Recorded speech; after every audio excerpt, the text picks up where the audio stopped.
कस्तूरी तिलकं ललाटपटले वक्षस्थले कौस्तुभं नासाग्रे वरमुक्तिकं करतले वेणुकरे कंकणं सर्वांगे हरिचन्दनं सुललितं कंठे च मुक्तावली गोपस्त्री परिवेष्टितो विजयते गोपाल चूड़ामणि।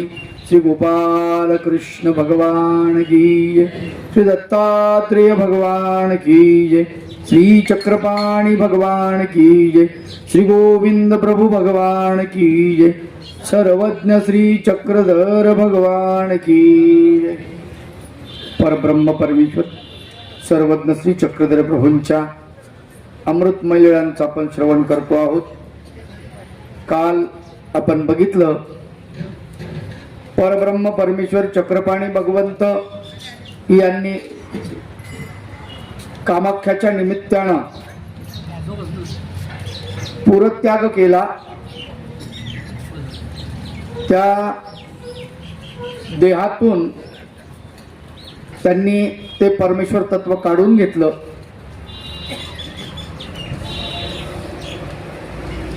आणि कामाख्या घाबरली। कामाख्याच्या लक्षात आलं की आपण विनाकारण हट्ट केला आणि या महापुरुषाला आपण देह सोडायला भाग पाडलं। पण काय असते, एकदा जी घटना घडली त्या घटनेला परत दुरुस्त करता येत नाही।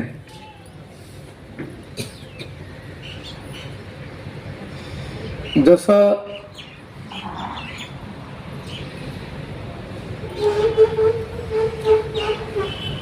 सूर्य उगवला, ऊन पडलं, आता सूर्य मावळतीला जाणार, सूर्य परत वापस जाणार नाही। त्याचं गमन पश्चिमेकडून पूर्वेकडे होणारच नाही। किती प्रयत्न केला, काही केलं, कसंही केलं, असं होणार नाही।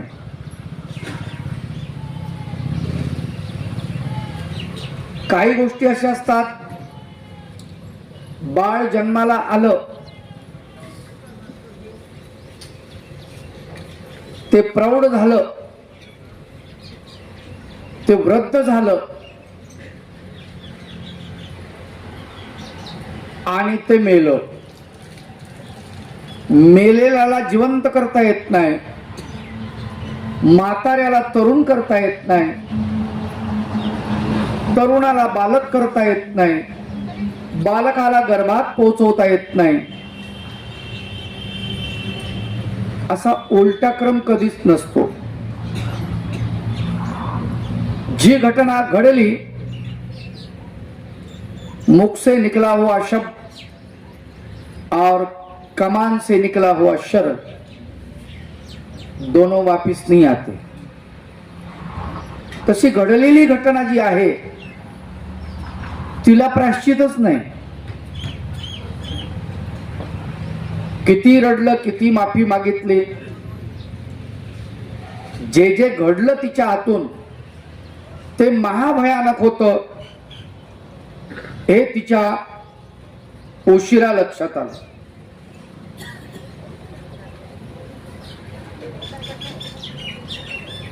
पुढे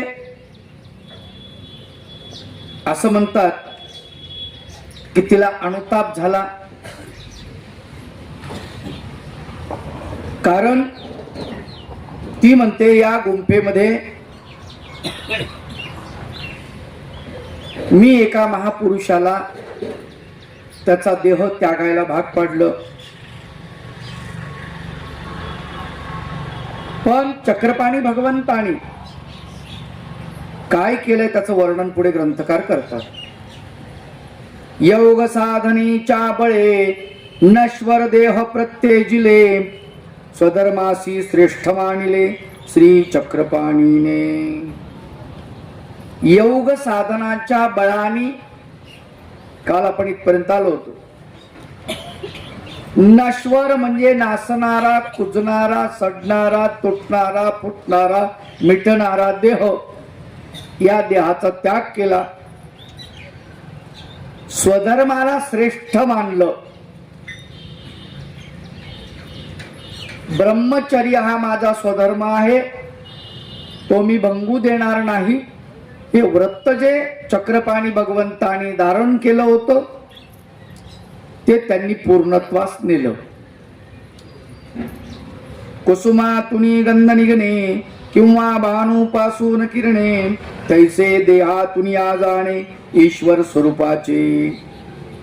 फुलातून जसा सुगंध निघून जातो, सूर्यापासून किरण पृथ्वीवरती पडतात, किरण वापस जात नाही, इथून इकडे येतात, उलट नाही, तसे या देहातून ईश्वराचं जाणं आहे असं म्हणले. नरदेहाचे वस्त्र फेडिले, नूतन शोधण्या निघाले, पतित घेण्यासी प्रवर्तले श्री योगेश्वर ते. नरदेहाचं वस्त्र, नरदेह रूपी कपडा टाकून दिला आणि नवीन देह शोधण्याच्या मार्गावरती चक्रपाणी भगवंत लागले. पतित घेण्यासी प्रवर्तले श्री योगेश्वर ते. त्यावेळेला जे योग्य वाटलं, त्यावेळेला जर एखादा गर्भ मिळाला असता तर गर्भात प्रवेश केला असता. एखादा भाग्यवंत जीव एखाद्या मातेच्या गर्भात असता, त्याला दौडून तिथे प्रवेश केला असता. पण आता इतकी घाई झाली होती, या देहातून निघाल्यानंतर लगेच काम करायचं आहे. अशा वेळेला कोणत्या देहामध्ये प्रवेश करावा, तर प्रौढ देहच लागेल. म्हणून पतित उठवलं. जिवंत माणसाच्या देहात तो प्रवेश करू शकत नाही परमेश्वर, म्हणजे पडलेला आहे त्या देहाचा स्वीकार करतात. याची मोठी गंमत आहे. शास्त्रामध्ये सांगतात,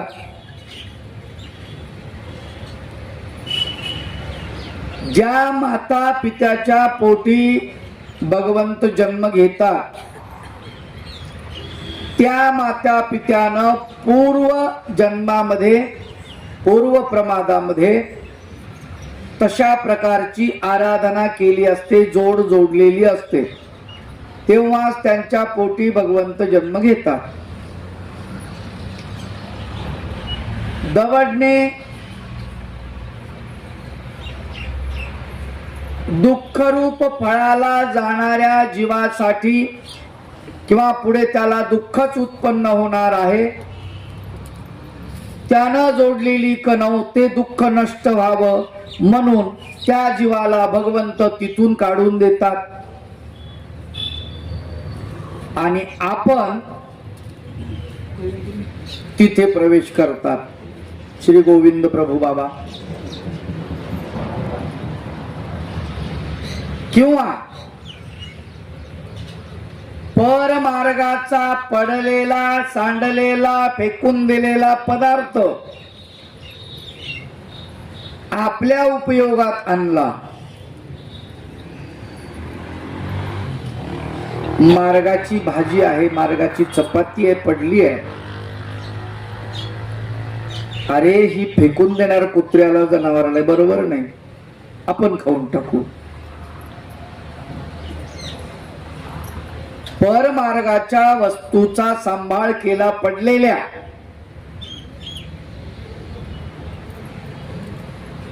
परमार्गामध्ये एखादा पुरुष आपल्या आचरणावरून भंग पावला, एखादी स्त्री आपल्या आचरणावरून घसरली, त्या स्त्रीला सहारा दिला, त्या पुरुषाला मदत केली, त्याला सहारा दिला, त्या पतिताला, मार्ग ज्याच्याकडे पाहत नाही डुंकून, अशा पुरुषाला, अशा स्त्रीला, अशा पदार्थाला त्यांचा सांभाळ केला, संगोपन केलं, आणि त्याला परत धर्मावरती लावलं. भगवंताला तोष आहे, आनंद या गोष्टीचा. आणि परमेश्वर अशा पुरुषाचं देह स्वीकारतात. पुढे त्याचा पुढच्या जन्मामध्ये अशा प्रकारचा योग येतो. हरिपाळानं परमार्गाचे पदार्थ टाकलेले, पडलेले, फेकून दिलेले स्वतःच्या उपयोगाला लावले. परमार्गातल्या साधकांना ज्यांनी ठोकरलं, ज्यांनी दूर लोटलं, त्यांना या हरिपाळाने त्यावेळेस मागच्या जन्मामध्ये त्यांना मदत केली, त्यांना साथ दिली, त्यांना धर्मावरती टिकवून ठेवलं, धर्मावरती मजबूत केलं, प्रबळ केलं, त्यांच्याकडून धर्माचरण करून घेतला. गृहस्थाश्रमात असताना. आणि म्हणून पुढे पडलेला पदार्थ उपयोगात आणतो म्हणून याचा पडलेला, याचा कामातून गेलेला देह चक्रधर भगवंतांनी स्वीकारलेला आहे. मग एक चक्रपाणी भगवंत तो देह शोधत शोधत निघालेले आहे. धर्माग्लानी झाली ते जेधवा, कृपा उपन्नली से माधवा, पुन्हा अवतार घेण्या नवा, चिंतन करी. धर्माला ग्लानी आल्यानंतर भगवंत अवतार धारण करण्याचा मानस मनामध्ये आणतात. भगवंताला कृपा उत्पन्न होते, माधवाला म्हणजे परमेश्वराला कृपा उत्पन्न होते की आपण आता अवतार घ्यायला पाहिजे. योगाचे ग्रहण लागले, त्यांनी मोक्ष मार्गा नाडिले, कर्मकांडातची गुंतले, गुरु पंडित जन हे. समाजामध्ये योगाचरण भरपूर चाललेलं आहे, पण लोक हठयोगाच्या मागे लागलेले आहेत. हठयोगा सारख्या योगाच्या मागे जास्त लोक लागले. लोक धार्मिक नाहीत असं नाही, आजही लोक धार्मिक आहेत, पण मंत्रतंत्रांचा जप करून देवी देवतेंना आपल्या ताब्यात घेऊन लोकांचा नाश करण्याची प्रवृत्ती त्यांच्यामध्ये निर्माण होत आहे. दुसऱ्याचं वाईट कसं होईल यासाठी धार्मिक बनणारी मंडळी भरपूर आहेत. पैशासाठी, प्रतिष्ठेसाठी वाटल ते करून, यज्ञयाग करून, व्रतवैकल्य करून देवतेला कसं वश करण्यात येईल याच्या मागे लोक लागलेले होते, आजही आहेत भरपूर. अशांना धार्मिक म्हणायचं कसं? बघा तुम्ही, आता तर भरपूर आपल्याला असं वाटतं की काय लोक धार्मिक झाले बाबा. गणपतीचा पिरियड बघा, त्याच्यानंतर दुर्गा देवीचा, मग नवरात्र, ते पुढे काय म्हणतात त्याला, सरस्वती बी मांडतात, शारदा तिचे काही 3-4 दिवस असतात, आणि वेगवेगळ्या उत्सव, जल्लोष, सगळं उत्सवासाठी आहे. गणपतीची मिरवणूक निघते, गणपती 10 दिवस मांडला जातो. मांडा, मांडू नये आमचं म्हणणं नाही, तुम्हाला मांडायचं तर मांडा, तुमचा प्रश्न आहे, ज्याला मांडायचं त्यांचा. तो मांडल्यानंतर त्याच्या पुढे चित्र विचित्र डान्स, नाच, ज्या वेळेला ती शोभायात्रा निघते त्यावेळेला ते काय धुमाकूळ असतो. अर्धे लोक मद्यपान केलेले असतात. ज्यांना सज्जन म्हणतो ते माणसं बायाचा नाच पाहण्यामध्ये गुंतलेले असतात. वातावरण दूषित झालेलं असतं. त्याला धार्मिकता म्हणायची कशी? बरं, ते गणपती जाग्यावर बसतो म्हणून त्यानं जर सोंड फिरवली तर काहीच खरं नाही. मग आणि फिरवली होती एकदा, लातूर जिल्ह्यात किल्लारीला भूकंप झाला होता मोठा, त्याचा परिणाम झाला त्यावेळेस पाहिलं तुम्ही किती लोक मरण पावले. ते देवतेला इथे सहन नाही होत ना तुम्ही जे करता ते. नवरात्रामध्ये 9 दिवस युट्यूबला अनेक प्रकारचे लोक गायडन्स करतात. आज कोणती साडी नेसली पाहिजे, साडी नेसल्यानं देवी पावणार आहे का?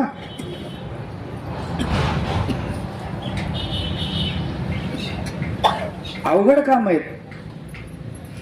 पण सांगायचं कोणी, लोक याला धार्मिकता म्हणतात. बोंगे लावून लोकांना जागृत केल्यानंतर, त्याच्यावर आरती म्हणल्यानंतर, सुख करता दुःख हरता वार्ता विघ्नाची अख्खं गाव जागून दिलं, त्याला धार्मिकता म्हणतात का?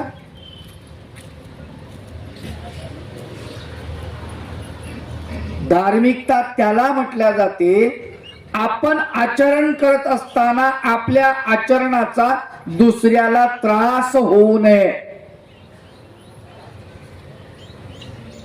त्याला धार्मिकता म्हणतात. स्वामी चक्रधर महाराजांचं एक सूत्र आहे भगवंताचं. भगवंत म्हणतात, एकीची सेवा ते भूता अविरोधे करावी किगा. परमेश्वराची सेवा तुम्हाला करायची न तर कुठल्याही भूत मात्राला त्रास न होता झाली पाहिजे. नाही तर गावातलं मंदिर आहे त्याचा लय आवाज आहे, आजांचा लय आवाज आहे, मग आपल्या मंदिरावर मोठे भोंगे लावू द्या आणि पहाटे 4 वाजता उठा उठा चक्रपाणी, उठा वनमाळे, तुम्ही उठा वनमाळे. त्यानं उठाव, उठल्या उठल्या बायकोल माराव, पाणी काढून नाही ठेवलं अजून म्हणून. उठल्यावर काय करणार माणूस? ग्रस्त माणूस करणार काय दुसरं? गाईच्या धारा काढणे, जनावराला चारा टाकणे, शेण झाडझूड करणे, का उठून नामचिंतन करणार आहे तो भगवंताचं? हे तर काही करणार नाही. रिकाम्या गप्पा मारणे, कोण कोण काय काय उठून पहाट उठून करल कृत्य, त्याचा काही भरोसा आहे? मग ते पाप झालं का पुण्य झालं? आपण करायला गेलो एकूण झालं भलतच. म्हणून लक्षात ठेवा, त्याला धार्मिकता म्हटलेली नाहीये. धर्माला ग्लानी आली याचा अर्थ धर्म तर दिसतो. तुम्हाला सांगतो, फुलवात आहे किंवा वात आहे, ज्यावेळेस त्या पंक्तीमधलं, निरांजनी मधलं, समयी मधलं तेल संपून जातं, त्यावेळेला त्याची ज्योत जी आहे तेल संपत संपत आल्यानंतर जास्त प्रकाशित होते, तिचा उजेड जास्त पडतो. याचा अर्थ काय? बापकारा खूप दिसतो, असं वाटतं का काय प्रकाश आहे, पण याचा अर्थ समजून घ्या की थोड्या वेळानं ते संपणार आहे. याला म्हणायची ग्लानी.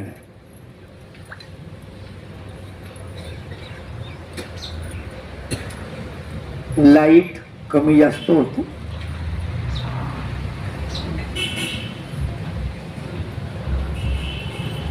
पंचवीस वॅटचा बल्ब एकदम जोरात प्रकाश पडला, लख 200चा प्रकाश दिसायला लागला.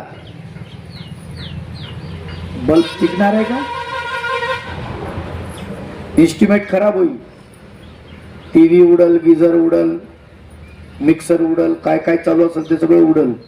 का? इलेक्ट्रिसिटी जास्त आलेली आहे. असंच धर्माचं आहे. जे दिसते ना, ज्याला स्तोम म्हणतो आपण, त्याला धर्म म्हटलं जात नाही. खर तर ती धर्माला ग्लानी आहे. मग जेव्हा धर्माला ग्लानी येते तेव्हा भगवंताला कृपा उत्पन्न होते. कशाची पुन्हा नवीन अवतार घ्यावा, कारण इकडे चक्रपाणी भगवंताचं काम पूर्ण झालेलं नाही, अधूरच आहे. ते विचार करतात की लगेच मला काम करायचंय, त्याच्यामुळे मला आयता देह पाहिजे, आयता. मग आयता कोणाचा स्वीकारावा? चालत्या बोलत्या माणसाच्या शरीरात जाता येत नाही ना, त्याच्यामुळे पतित.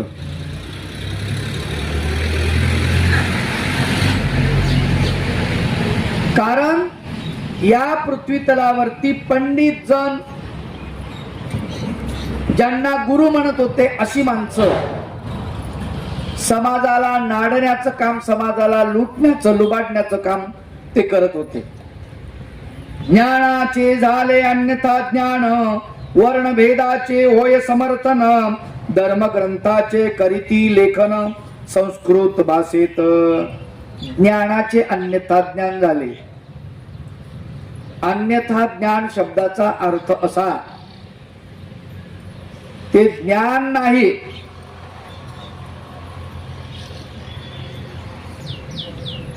पण प्रचलित झालं की हे ज्ञान आहे. जसं उदाहरणार्थ स्वामी चक्रधर महाराज म्हणतात की ज्ञान कशाला म्हणावं, जे जैसे असे ते तैसे जाणीजे ते ज्ञान. त्याला ज्ञान आहे तसं जाणणं, त्याला ज्ञान असं म्हणतात. आता हा माईक आहे किंवा मराठीमध्ये याला ध्वनी क्षेपक म्हटलं जातं. ध्वनी मोठा करून ऐकवल्या जातो म्हणून त्याला ध्वनी क्षेपक म्हणतात. याला जर मी ज्वारीचं कणीस म्हणलं तर दिसतं तसं, पण तसं नाही ना ते. याला ज्वारीचं कणीस म्हणणे हे अन्यथा ज्ञान आहे.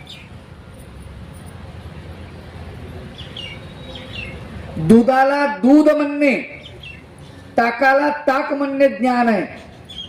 पण दूधही पांढरं, ताकही पांढरं.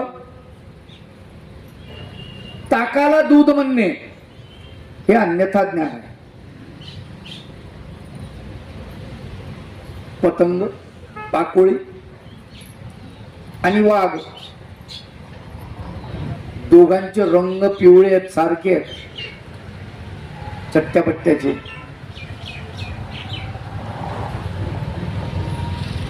पण त्या पतंगाला वाघ म्हणणे किंवा वाघाला पतंग म्हणणे हे अन्यथा ज्ञान.